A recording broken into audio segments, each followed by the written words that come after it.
I'm Heather from here booktubes, and today is second chance romance recommendations. I'm actually not a huge fan of this trope.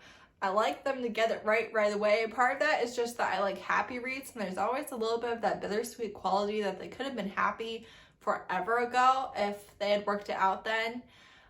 So this is not my favorite of the tropes. And another reason can be because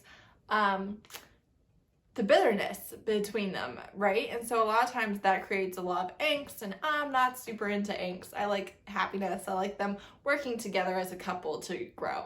So that's what I want. You don't always get that in second chance romances, but these are some that I've loved. Be warned, quite a few of them are in series, although they are standalones, because I don't reach for this. So a lot of times if I do read it, it's because it's in a series that I'm reading. So there's that. First off, I have After the Climb, which is River Rain #1 by Kristen Ashley. This book is currently free on Amazon and is the only book published in the series so far. So we had three best friends who were kind of torn apart and grew apart, and they all became extremely successful. Now they are adults with adult children, so we have older main characters, and one of them commits suicide, and in doing so reveals a bunch of secrets, and the other two, who were in love back in high school, kind of have to pick up the pieces of a life where they haven't been together in over 20 years, and it's so good. So Duncan, he owns a like outdoorsy store. That's a terrible explanation. But he owns an outdoorsy store chain and super successful, and she was a model and also super successful. They both have adult children. They're both divorced. I think divorced. I don't think any of their spouses died.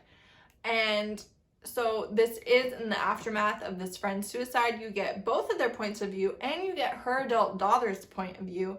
And honestly, dual points of view aren't super common in Kristen Ashley books, and I really loved it. And you just had them trying to work through all these feelings of things that were maybe based on lies, but also, you know, the consequences of those things were real, and so they're trying to get back to where they wanted to be. Next, I have Ride Steady, which is Chaos #3, also by Kristen Ashley. This is part of her Chaos Motorcycle Club series. So this is about a motorcycle club, and you have two people who weren't really together. They wanted to be together, but he felt like he wasn't good enough for her, and so they never quite made it there. But they really had feelings for each other anyways back in high school. And he finds her broken down alongside of the road along with her children or child, and she doesn't recognize him, I don't think. And he kind of has some bitterness and some issues, but goes after her so hard eventually, and they have such a good romance. It's Carissa and Joker. Joker is obviously his road name. If you've never read a motorcycle club romance, they all have road names, and a lot of them are a bit odd. You could read this as a standalone. There is kind of ongoing issues with the motorcycle club, but you could read it as a standalone. And when I read this in February or March, in my review, I said that was the best book that I'd read so far this year. So it is a really good one. Next, I have Stepbrother Dearest by Penelope Ward. This is obviously a stepbrother romance, and he comes and lives with them for a school year or something like that, basically when he's a senior in high school, and has a lot of issues with his dad and is kind of a rebel, and they end up having a quick fling right before he leaves.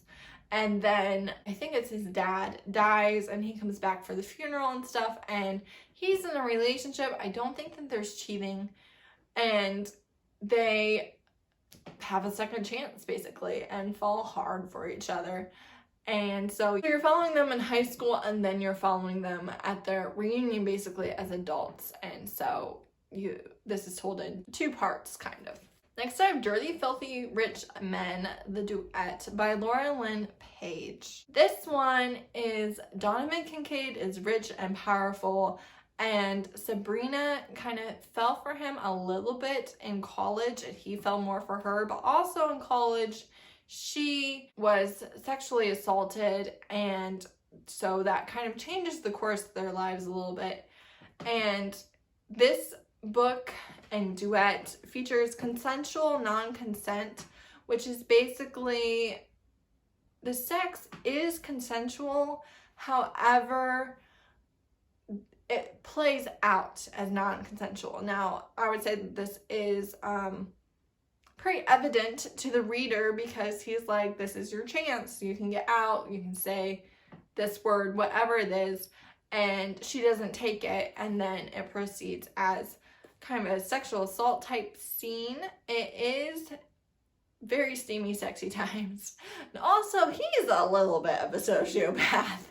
And is very rich. And follow them in college. And then you follow them as adults in the first book. And then in the second book, you have another second chance romance because he kind of tried to drive her away. So it's almost like 3 stages of their relationship, and it's hot and heavy and crazy. And if you enjoy kind of consensual non-consent / rougher sex type scenes, these are done super well. Next, I have The Trouble with Love, Just Sex, Love, and Stilo, number 4, by Laura Lane.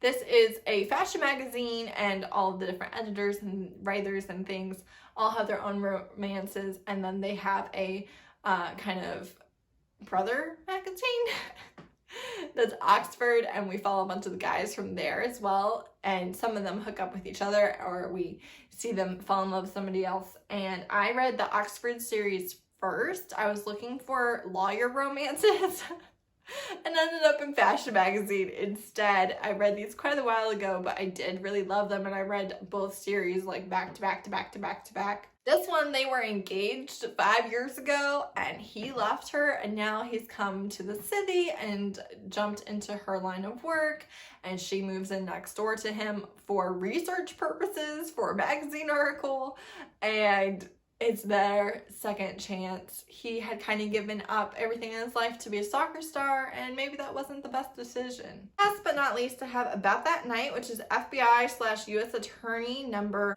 3 by Julie James. In this series, there's one that is a fake dating romance, which I recommended in my fake dating video. And this follows the brother of the main character in that one. Now, he is a genius, a super genius, and he made an epic drunk mistake, but because he's so freaking smart, it was a pretty big mistake. So he just got out of prison for that, which played a big role in the fake dating relationship of his sister because it was an FBI agent and they were kind of forcing her cooperation by threatening his freedom in prison. So he's out, and she is a lawyer, and he's going to be her star witness in a criminal prosecution case, and he never showed up for their first date 9 years ago, so she's a little surprised to see him. And he's lovely. I love him.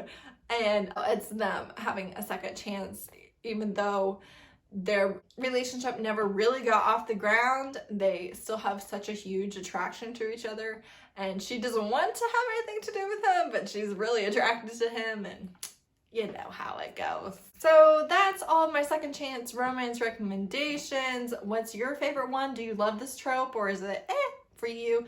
Let me know. Give me any recommendations you might have. Thank you so much for watching. Bye.